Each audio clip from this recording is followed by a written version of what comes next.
ইটভাটার উপরের দৃশ্য, যে ইটভাটার চিমনি। গর্তটা তো নাই তো, ওই যে ওইখানে একটা বড় গর্ত দেখা যাচ্ছে, ওটা কিসের? চলো যাই দেখি একটু।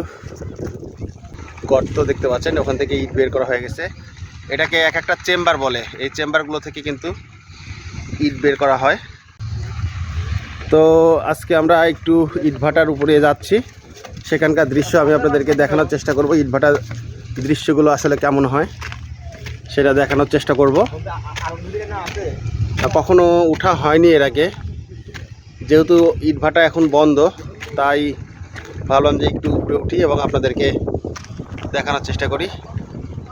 এই যে সামনে দিয়ে দেখতে পাচ্ছেন আপনারা, মোটামুটি রিস্ক আছে একটু মনে হচ্ছে, কারণ বিভিন্ন জায়গায় এখনো ইট বের করা হয়নি, আর একটু ভাঙা ভাঙা। তো দেখতে পাচ্ছেন আপনারা ইটভাটার উপরের দৃশ্য, যে ইটভাটার চিমনি। গর্তটা তো নাই তো, ওই যে ওইখানে একটা বড় গর্ত দেখা যাচ্ছে, ওটা কিসের? চলো যাই দেখি একটু। তো আমরা একটু সামনের দিকে যাই, দেখি কি অবস্থা।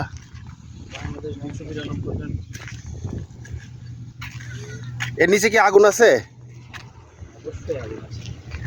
তো এর নিচে নাকি এখনো আগুন আছে, আর ইট বের করা হয় এখান থেকে, দেখতে পাচ্ছেন। এই যে গর্ত দেখতে পাচ্ছেন, ওখান থেকে ইট বের করা হয়ে গেছে। এটাকে এক একটা চেম্বার বলে, এই চেম্বারগুলো থেকে কিন্তু ইট বের করা হয়। তো এই চেম্বার থেকে ইট বের করা হয়ে গেছে, আপনারা দেখতে পাচ্ছেন। আমি একটু দূর থেকে ভালোভাবে দেখাই, সরি কাছে থেকে ভালোভাবে দেখাই আমি আপনাদেরকে।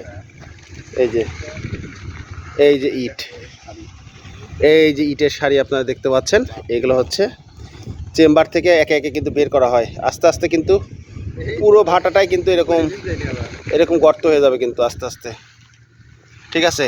এই যে দেখেন সামনে যতটুকু দেখতে পাচ্ছেন ইটের স্তূপ করা আছে, এগুলো কিন্তু আস্তে আস্তে বের হয়ে যাবে। হ্যাঁ, আর ওই যে গেট আছে, আর এই যে গোল একটা ঘর দেখতে পাচ্ছেন, এটা হচ্ছে আগুন যাওয়ার রাস্তা।